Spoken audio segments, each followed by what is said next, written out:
की जमीन पर बन गया है। आप ये मान रहे हैं कि दिल्ली की संसद है वो भी जल्दबाजी में वक्फ की जमीन पर बन गई है। मुकेश अंबानी साहब का घर जिसका ओबीसी साहब ने आज जिक्र किया है वो भी वक्फ की जमीन पर बन गया है।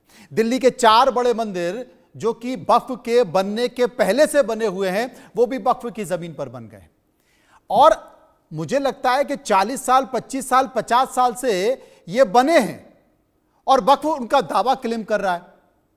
अभी हाल ही में एक बड़ा फैसला हुआ है। ये तो आप मानते हैं कि इस देश में सर्वोच्च न्यायालय सब कुछ है।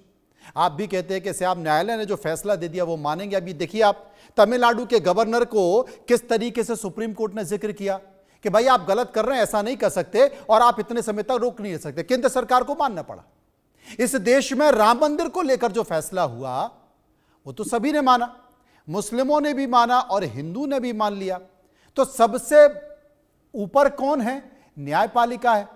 सरकार भी तो उसी बात का जिक्र कर रही है और आप भी इस बात का जिक्र कर रहे हैं कि भाई वक्फ के मुखिया के तौर पर, चेयरमैन के तौर पर हर राजनीतिक पार्टी सत्ता में आती है, वो अपना नुमाइंदा बैठा दिया, वो बैठकर जमीनों का खेल खेलता है। गरीब मुस्लिमों को न्याय नहीं मिल पाता है और जमीनें लाखों करोड़ों अरबों की जमीनें खुर्द-बुर्द हो जाती है और आप उस तरीके से अदालत में नहीं जा पाते।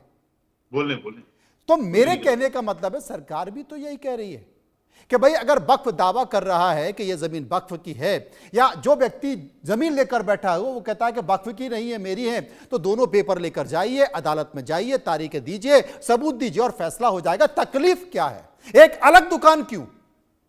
मनोज जी, आपने बहुत लंबी तकरीर की। मैं बस 2-3 लफ्जों में अपनी बात खत्म करूंगा। एक तो ये कि अगर मुंबई में बनी हुई इमारत वक्फ बोर्ड की नहीं है, मान लेते हैं, संसद भवन वक्फ बोर्ड का नहीं है, दिल्ली के जो 4 मंदिरों पर जो उन्होंने अपना दावा ठोका है वक्फ बोर्ड वालों ने, ये चारों वक्फ बोर्ड की है, वक्फ ने दावा किया। और बताइए, हम कह रहे नहीं है। अगर नहीं, आपके कहने से क्या होता है? सुनो, अगर आप कह रहे हैं कि नहीं है तो फिर किससे ही खत्म है, फिर कानून लागू हो जाने दीजिए। वक्फ बोर्ड ने झूठा दावा किया है, मतलब मैं थोड़ी देर के लिए मान लेता हूं। नहीं, मैं क्यों मान लूं कि झूठा दावा किया? मैं तो ये कह रहा हूं कि सच्चा दावा किया है। अरे सुनो तो आप मनोज भाई, प्रोपेगेंडा क्यों कर रहे हो? अच्छा, हम कहें तो प्रोपेगेंडा, आप कहें तो हकीकत। बात हमारी सुनो ना, बात तो सुनो आप। केंद्र में 11 साल से सरकार है माननीय नरेंद्र मोदी जी की, शायद 12वें साल लग गया होगा। हाँ। या लगने वाला है। वो उत्तर प्रदेश में 8 सालों से माननीय योगी जी की सरकार है और बहुत सारे सूबों में भारतीय जनता पार्टी की सरकार है। तकरीबन 25 साल होने के लिए जा रहे हैं गुजरात में। ये सरकारें क्या कर रही थी? इन्होंने, गुजरात सरकार ने अब तक क्या किया?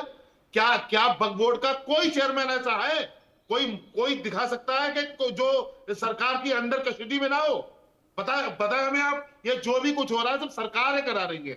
अगर उन्होंने 4 मंदिरों का दावा किया है, संसद भवन का दावा किया है, मुंबई की इमारत का दावा किया है, कुंभ की जमीन का दावा किया, तो उसकी जांच कराइए ना। अगर गलत दावा किया है, गलत नैरेटिव सेट किया, उनको जेल में भेजिए। ये कहां का तरीका है कि आप ये इन बातों का सहारा लेकर के तमाम जमीनों को, तमाम वक्फी संपत्तियों को आप हड़पने की कोशिश करेंगे, कलेक्टर के अंडर में आप दे देंगे, गैर मुस्लिमों को उसकी शमूलियत कराएंगे? क्यों कराएंगे? नहीं होने देंगे साहब। अब इसे भारत के सभी नाजिया इलाही बताएंगी होने देंगे कि नहीं होने देंगे? देखिए मनोज जी, मैं तो कहती हूँ कि इस देश में लाखों करोड़ों नॉन गवर्नमेंट ऑर्गेनाइजेशन चल रहे हैं, उसमें एक वक्फ बोर्ड भी चल रहा है। 1923 से लेकर के चैरिटेबल ट्रस्ट नाम था, चैरिटेबल बोर्ड नाम था। उसके बाद 1954 में वक्फ बोर्ड एक्ट हुआ, 2013 तक संशोधन हुआ। किसी ने मातम नहीं किया, किसी ने मुहर्रम के हिसाब से छाती नहीं पीटी, किसी ने भी ईद को मुहर्रम नहीं बनाया। लेकिन जैसे ही आदरणीय प्रधानमंत्री मोदी जी के नेतृत्व में यह संशोधन आया है, कुछ मुसलमान, मैं 22 करोड़ बोलूंगी ही नहीं, जंतर मंतर पे ये लोग बैठे थे, 2000 से भी कम लोग थे। ये जो कुछ मुसलमान कह रहे हैं कि हमारे अल्लाह की जमीन है, अरे अल्लाह की नहीं है। अल्लाह की जमीन होती तो अल कुरान में उसका जिक्र होता और संवैधानिक तरीके से अगर वक्फ बोर्ड होता तो हमारे संविधान में कोई आर्टिकल होता जो वक्फ बोर्ड को सुरक्षित कर रहा होता। और यही रीजन है कि ये लोग एक बार फिर ट्रिपल तलाक की तरह, राम मंदिर की तरह, हिजाब की तरह ये लोग मुंह खाएंगे। ये लोग मुंह खा के ही आएंगे, क्योंकि ना ही संविधान का हिस्सा है वक्फ बोर्ड और ना ही अल कुरान का हिस्सा है वक्फ बोर्ड। अब आती है दूसरी बात, मैं कहती हूं कि हाँ 9 लाख एकड़ जमीन तुम्हारी है मुसलमान, कागज दिखा दो, ले जाओ वक्फ बोर्ड। 9.5 लाख एकड़ की जमीन, कागज दिखाने में आपत्ति क्या है? कागज ही तो सिर्फ दिखाना है, पर कागज तो दिखा रहे हो सिर्फ। हजारी साहब, कागज दिखाओ और ले जाओ। हाँ, 1088 कागज ही तो दिखाना है। देखिए आप हमसे सवाल आप कीजिए। 500 साल पुरानी जगहों के कागजात जरूरी नहीं कि हो किसी के पास। वो तो दिखाना ही पड़ेगा, संवैधानिक देश है भाई, यहाँ कानून चलता है। यहाँ पाकिस्तान का, मैं किसी के बीच में नहीं बोला, मैं किसी से बहस नहीं कर रहा इस्लामिक काम नहीं चलता है। मैं किसी से बहस करने नहीं आया, मैं मनोज भाई आपसे बात करने के लिए आया हूँ। आप दिखा दो। मनोज भाई, आपको बात करनी है तो करिए। नाजिया जी देखिए, एक बात तो सही कह रहे हैं अजहरी साहब, एक बात तो अजहरी साहब सही कह रहे हैं। अजहरी साहब आप सही कह रहे हैं, 1956 या 1959 ये जो लैंड एक्ट आया, जमीनों का लेखा जोखा तभी से शुरू हुआ, उसके बाद फिर 75, उसके बाद फिर 80 ये लैंड एक्ट आया। इसके पहले तो कागज ही नहीं थे। तो जब इसके पहले कागज नहीं थे तो आप हिंदुस्तान भर की जमीन का ठेका लेके बैठेंगे क्या? नहीं, हमने आपसे पहले कहा है साहब, हमने आपसे पहले कहा है, उसकी जांच करा लीजिए ना।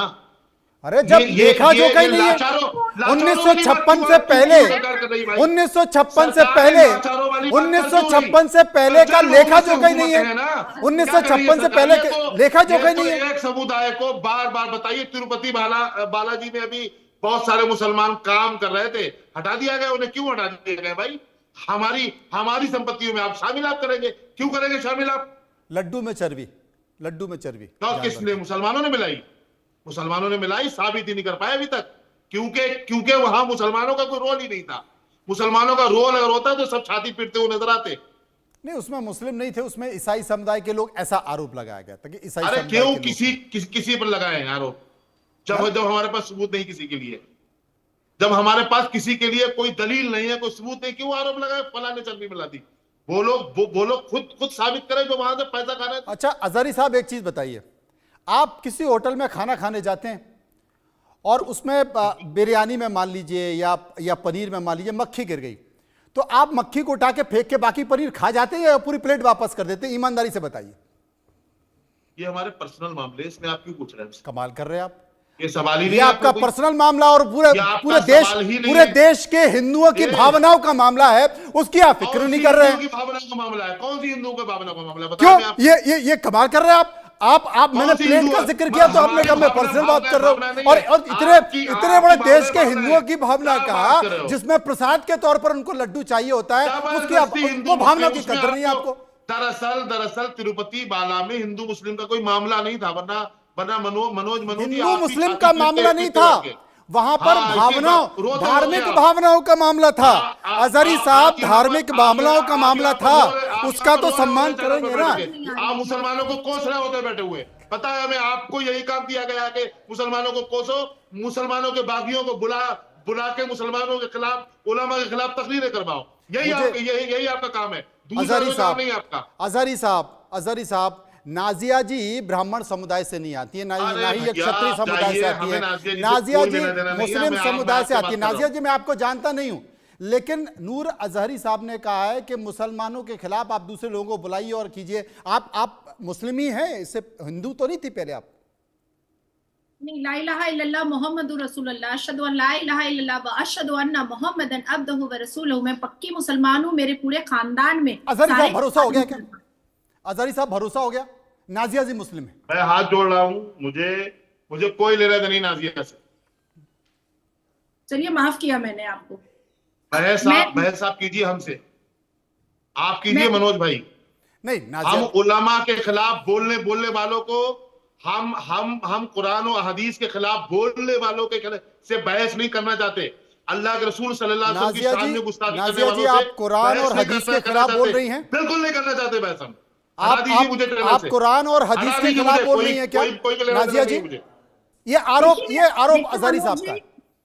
देखिए मनोज जी, मैं कुरान के हर एक वर्सेस और कुरान के हर एक रेफरेंस को और आयत और सूरा नंबर के साथ बात करती हूँ।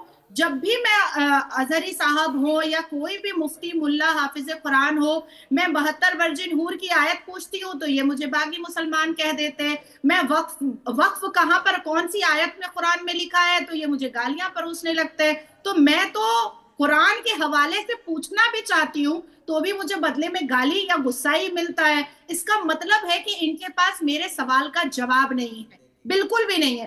अब मैं बहुत इंपॉर्टेंट बात और संवैधानिक बात कहने जा रही हूँ कि जो हमारे लोकतंत्र के मंदिर से जो पटल से ये बिल पास हुआ है, वक्फ बोर्ड का संशोधन हुआ है, आर्टिकल 15 उठा करके पढ़िए, जिसका गाना रोज मुसलमान गा रहे हैं। आर्टिकल 15 किस चीज का इंश्योर करता है कि किसी भी जाति धर्म के अनुसार किसी के साथ डिस्क्रिमिनेशन नहीं होना चाहिए।